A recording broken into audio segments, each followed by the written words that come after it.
YouTube, my name's Katie. I am Justin's wife. I'm usually behind the camera filming him while he rigs up kayaks, but today this is my kayak. It's the Pelican Trailblazer, and it's about time it started to get rigged up, and I was not about to let Justin do it, so therefore I'm going to do it, and he's behind the camera. Anyway, the Pelican Trailblazer is a very affordable kayak. It comes in a multitude of colors, and I'm absolutely in love with it. So, alrighty, time to rig up this beautiful kayak. We have Scotty low profile track mounts. And with those track mounts, we are going to be using Yak Gear's Tri-Grip rivets. And that's so that way I'm not going to get scratched. We also will be using some pad eyes. And we will be having a Scotty track mount holder along with a Scotty rod holder, so that way I can go fishing with my husband. And when I'm out on the water, I usually need to hydrate, so I have a Yak Attack cup holder that we're going to be using. And when I want to relax, I can also put a beer in it. And then we have the flush deck mounting. Now this is actually going to go on the back of the kayak. My husband has modified this Scotty anchor lock, and he put in a pole so that way when we're in the mangroves, I can just put the pole in, and it's kind of like an anchor for me. And it already has a V-cleat in it, so therefore I can just put the string in and it will bring down the pole, and I'm able to just kick back and relax. So all these products we just went over, you can find in the video description below, so that way you can rig up your kayak. Alrighty, let's get started. So right now we're going to install the Scotty track mounts. One nice thing about these Pelican Trailblazing kayaks, and a lot of kayaks in general, they have these little indentations that kind of already come with the kayak, but it lets the person that's going to be rigging up the kayak know where they should be putting their fishing rod mounts, or for us right now, our low profile track mounts. So therefore we're going to line it up, and then we're going to be making markings. I'm using the Sharpie to kind of go down in each of the four corners and mount, and afterwards I got little dots for where I marked.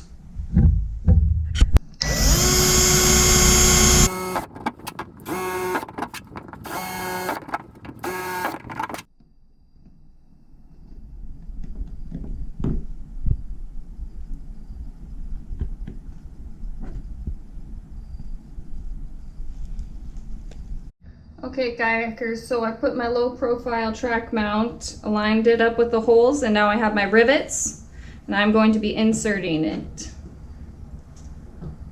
And it goes in real smooth. Alrighty. Then I have my rivet gun, and we are going to be then using that. Alright, and let's got to put pressure down in order to get it to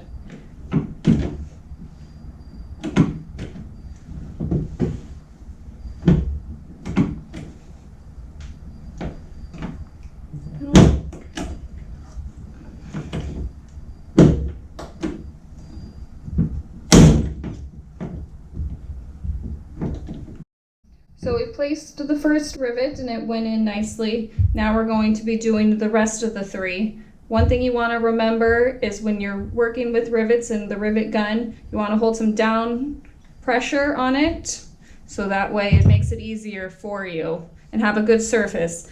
This isn't the best surface, but we're making it work at this time. Now as you can see, we have one completed mount. It's very sturdy. It looks awesome. We're going to complete it on this other side now. Alright YouTubers, so we did the back low profile track mounts. They turned out wonderfully. Now we're going to be putting one up front. We already kind of got one started. Now we're going to use rivets up here. And as I kind of explained earlier, that's because when I'm kayaking, I don't want my feet cut. So, or my legs cut, I should say.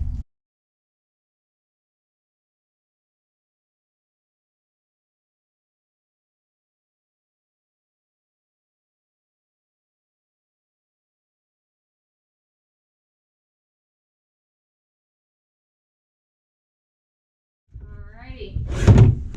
And as you can see, we installed the last low profile track mounts with rivets, and it looks wonderful.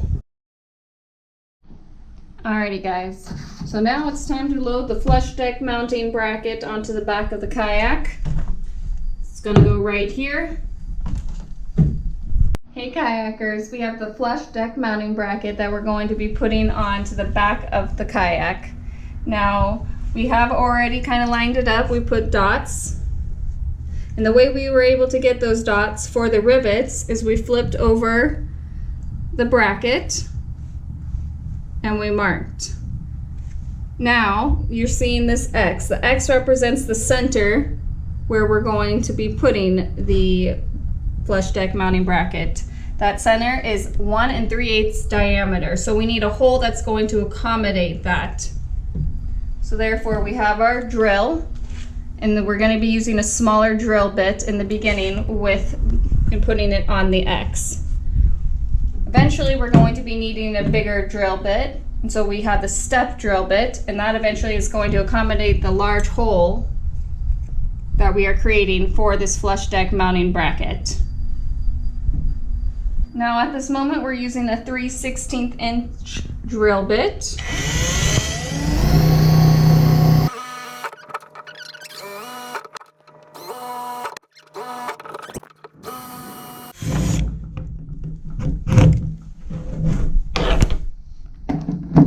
Okay, so now we're going to be using the step drill bit, and it's convenient for us because we actually goes all the way down to the 1 3/8 bit. So now let's line it up with the hole that we previously made.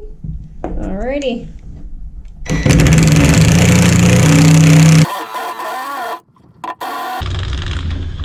Okay, so now that the drilling's complete, we need to seal it up.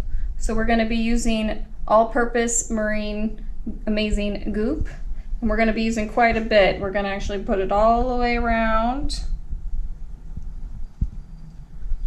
like that, and then we're going to be putting it right there on the hole. Don't worry about being messy, you can always wipe it up later. All right, perfect. And then when it's time to put our rivets in. Alrighty, so now we have all of our rivets in place. So now you know what time it is. It's rivet gun time. I feel like Tim the Toolman Taylor a little bit.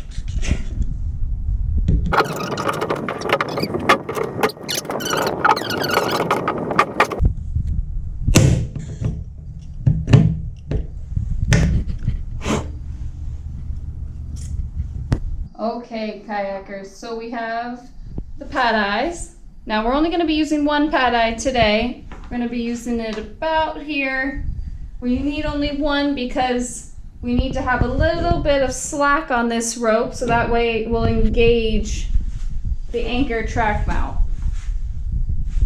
So that way when we go to use it, the pole will be able to slide down with that slack.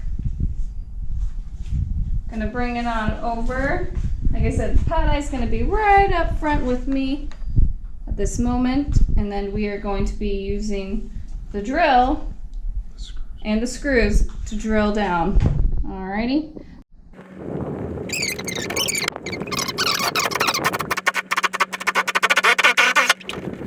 Alrighty, so now we're just gonna tighten up a little bit more with the actual screwdriver.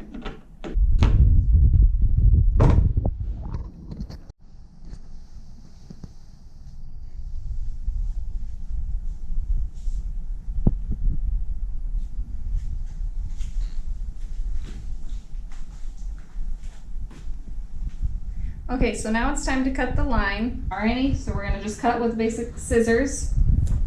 And like that, super easy. Now we're gonna wanna tie a knot so that way it doesn't pull right on through our pad eye.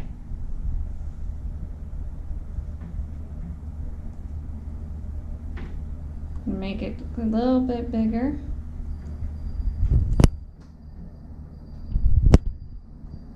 And if it fringes, you could always just take a little bit of a lighter to burn it off. We're going to show you the anchor pull system. So I put the string through the pad eye. I have the slack to pull up. So pull up, lock it in place. And when I want to anchor down, I lift up, gently let it ease on down, and it's locked in. Pretty simple.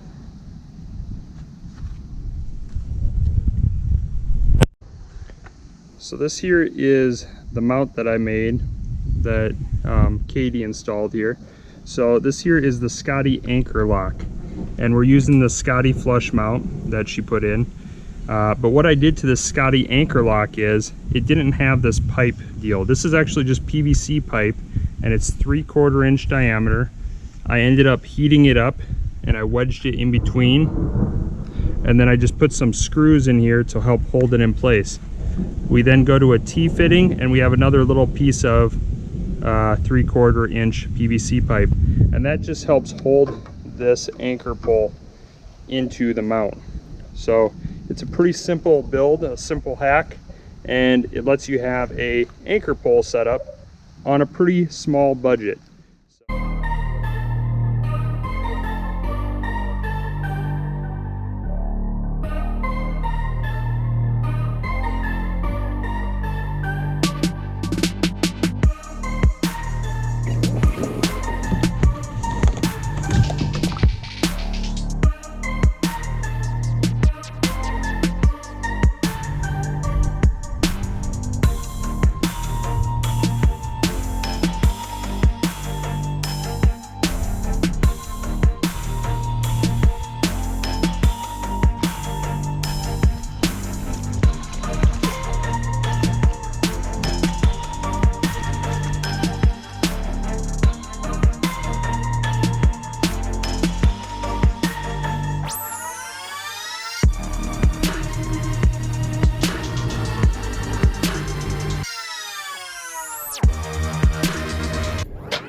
Yeah.